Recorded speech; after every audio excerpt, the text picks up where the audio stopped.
The morning at Crestwood High began like any other.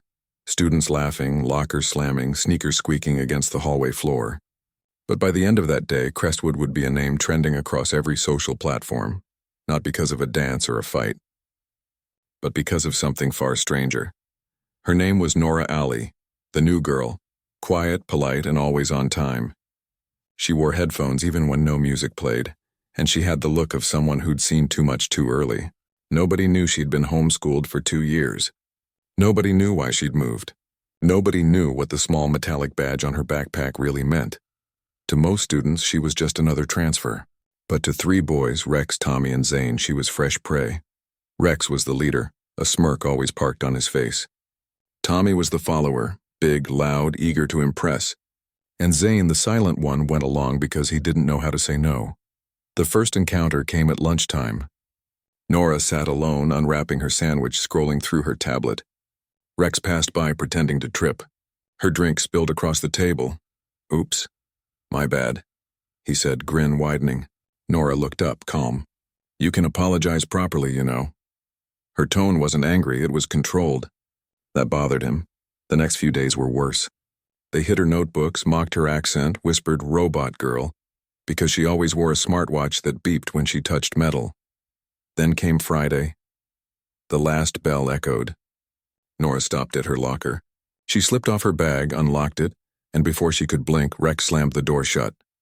Click. The lock jammed. Her voice echoed inside the narrow metal shell. "Not funny." "Let me out," the boys laughed. "You'll be fine. Think of it as bonus study time." They walked away, still chuckling. But then something unexpected happened. The hallway lights flickered. 1, 2, 3 times. Then a faint beep came from Nora's smartwatch, long, then short like Morse code. Inside the locker, she whispered, "Code 9 confirmed." Meanwhile, outside the school, a black SUV screeched to a halt near the gate. The side door slid open. 4 figures stepped out wearing tactical uniforms, no weapons but gear marked with SATM School Alert Task Force. They weren't police. They were a special security team launched after a wave of school threats across the city. The leader, Captain Reed, tapped his earpiece. "We got a distress signal from Crestwood. Unknown source, encrypted frequency." Back inside, Nora stayed calm. She wasn't panicking, she was counting.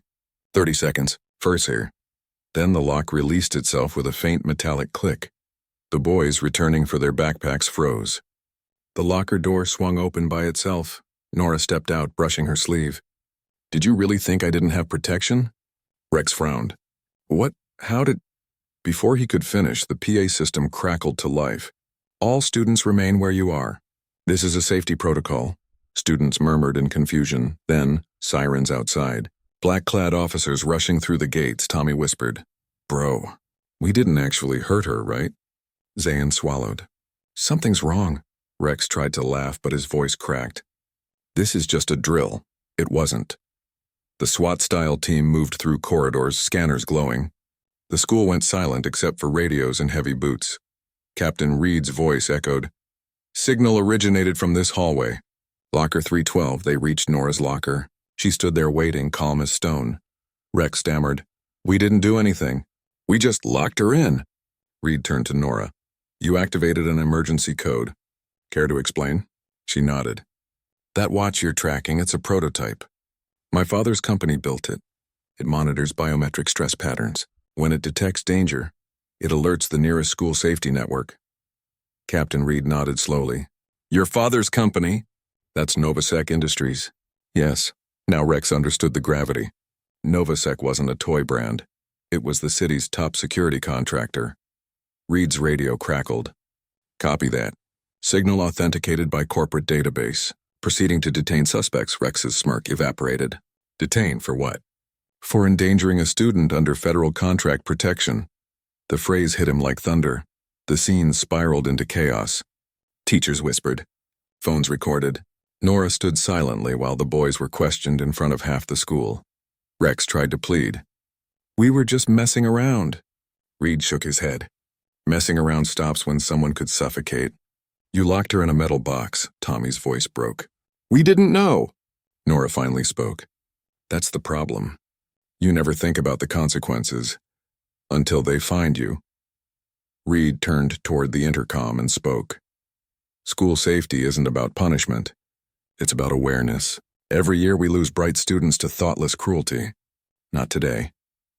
He glanced at Nora. This one had the tools and the courage to fight back safely. Later that evening, the three boys sat in the principal's office, trembling. Parents had been called. One was crying quietly. Nora entered with Captain Reed. Her smartwatch glowed faintly. The principal sighed. "Gentlemen, you're suspended until further notice. But before you go, Miss Allie has something to say." She stepped forward. "I don't hate you, but I won't let you pretend this was a joke. Fear doesn't teach, understanding does." Rex couldn't meet her eyes. "We're sorry, I know," she said softly. "Next time, stop the next Rex before he starts." Outside, news vans had arrived. Rumors spread fast. SWAT stormed the school after bullying incident. But the truth was quieter, deeper. The storm wasn't a raid, it was a response system triggered by compassion and tech innovation. A week later, Nora received a medal from the city's youth council for initiating the first live test of the SAT alert network. And the three boys? They spent their suspension volunteering in the anti-bullying campaign launched in her name, Project Crestlight. Months later, the same hallway where it all began gleamed with posters. "Bullying breaks lives. Courage rebuilds them." Nora walked past her old locker. It was painted bright blue now, symbol of reform. Rex stood there, hanging a flyer. He saw her and nodded. "I'm still trying," she smiled faintly. "Good, because courage isn't born from strength. It's born from regret." They shook hands. That night, a quiet notification blinked on Nora's smartwatch. Crestwood High, threat level green, no incidents detected. For the first time in years, she smiled freely. The story that began with a cruel joke had ended with a lesson written in courage, technology, and the understanding that real heroes don't need to fight. Sometimes, they just know when to call for help.